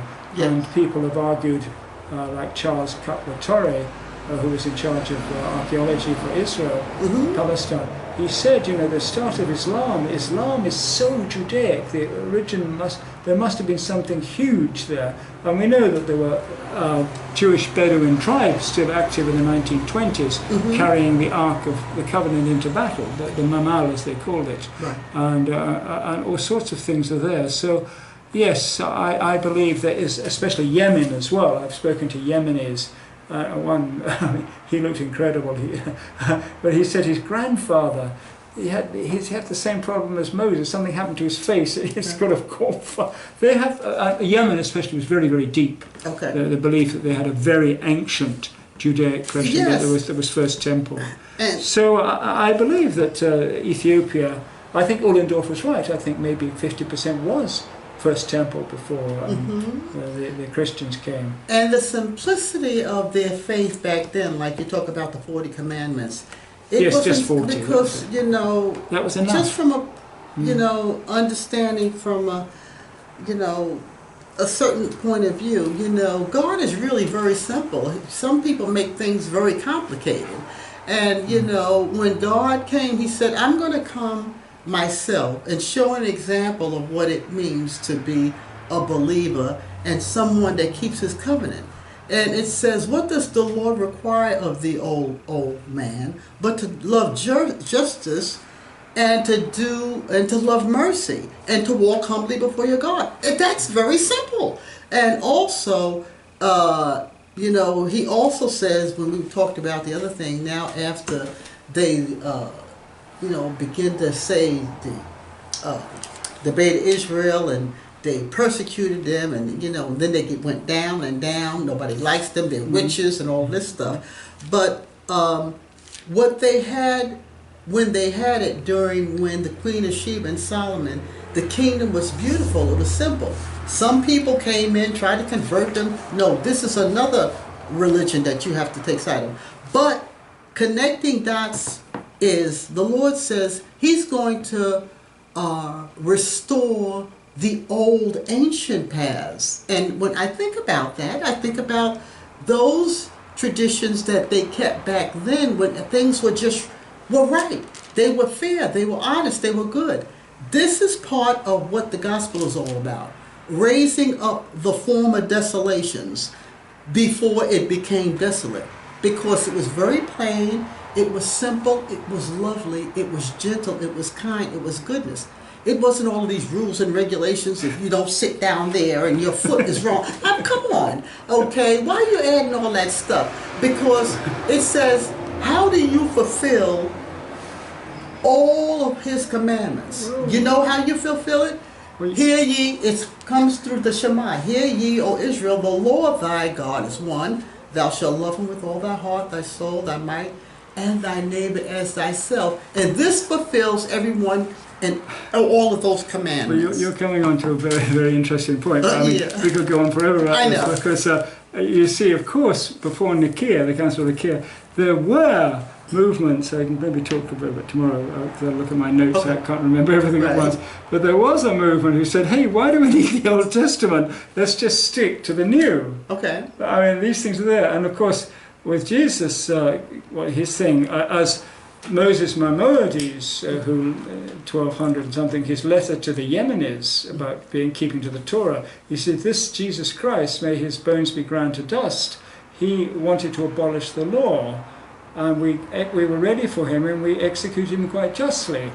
And of course, what he's saying is that Jesus realized, well, he was from, as I say, Jesus Christ was, besides his divine mission, was from a legalistic point of view, saying that Torah, as you were saying, it's just too darn complicated. You don't need all these things. Don't wipe your nose on Thursday. Don't walk up, and all these kind of things. That I mean, I've lived in a very strict Orthodox Jewish community, and you never knew what you were doing wrong the whole time. And say, is this the point? I mean, they were nice people, but you know, why did you switch the light on at this time? Why did, and you know, is this the point? And many people were saying that at the time of Jesus Christ, of course, that the temple hierarchy, the Sanhedrin and everybody that had good people in it, like Nicodemus and things, were getting too venal, too greedy, Right. too bureaucratic, too much trying to watch what the Romans are doing next. And that was one reason. What reason he said, no, we have to get back to the basics of what Right. it was. That's- And he wasn't the only one, because then, of course, Muhammad, the Prophet Muhammad, he was exactly the same. I think we see with Jesus and Muhammad, they were not from the traditional hierarchy of the priesthood. Jesus was from the royal house. Mm-hmm. Muhammad was just an ordinary person. And I think this was the trouble, that people had felt that there was a small, tightly organized group of people that were controlling everything.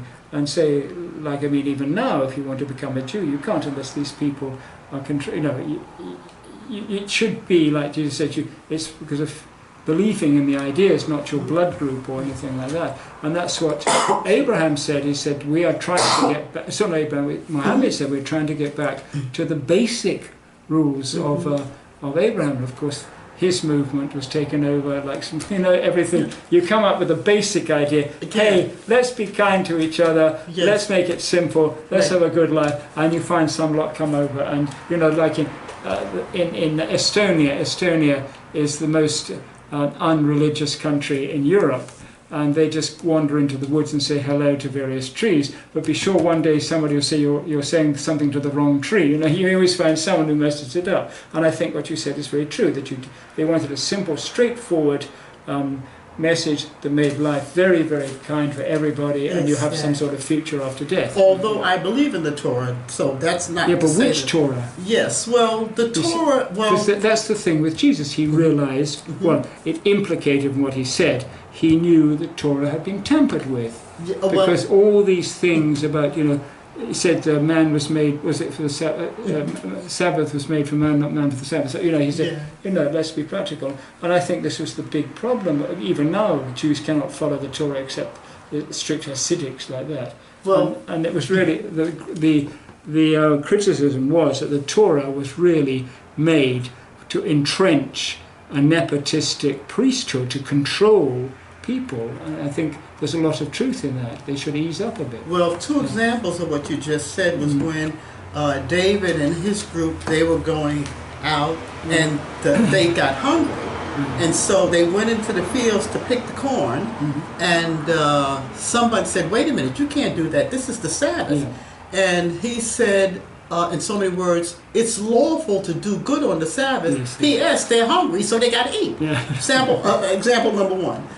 Example number two was when the woman was caught in the act of adultery, and they said, stone her, kill her. He said, okay, hold on 1 minute.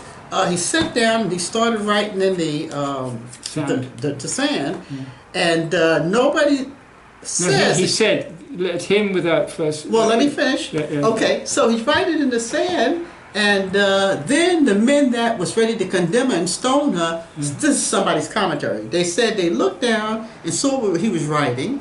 Each man began to go one by one by one, and somebody said, you know why they started to leave? Because he was writing their names. Y'all did the same thing. So, that's just a commentary. So you're condemning this woman to be stoned with stones, but if I start calling out these names that I'm writing down in the sand, you got to get in line too. I don't believe he could write. Well, I didn't. I was just commentary. Because let me finish. If you ever heard the Aramaic version of what he said, it's the Arabs love it. They said it to me in Arabic. They love it. Let he who is without sin cast the first stone. I heard it in Aramaic. I didn't get to that part. It was beautiful. So that's and it had been so powerful. I don't know. Yes. Because he scratched it. Because I don't think he could write myself. Not anything against him. I don't think he could write myself. Well, anyway. So after they looked and saw what he was writing, they began to go away one by one. And then he said to the woman, sin no more and go. But by the old law, not the law, it said if a woman was caught in adultery, should be stoned.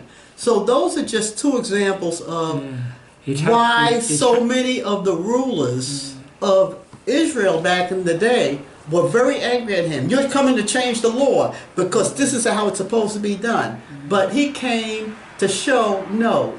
He said, I love mercy rather than judgment. It's not about killing people, hating people. It's about loving your neighbor, striving to do the right thing, being merciful, kind, and gentle. Okay, so now, again, there's more, but we can't do it all in one day. We're going to cut it off for now, and we're going to do part 2 again tomorrow. Yeah, when I was in Saudi Arabia, the first week I got there.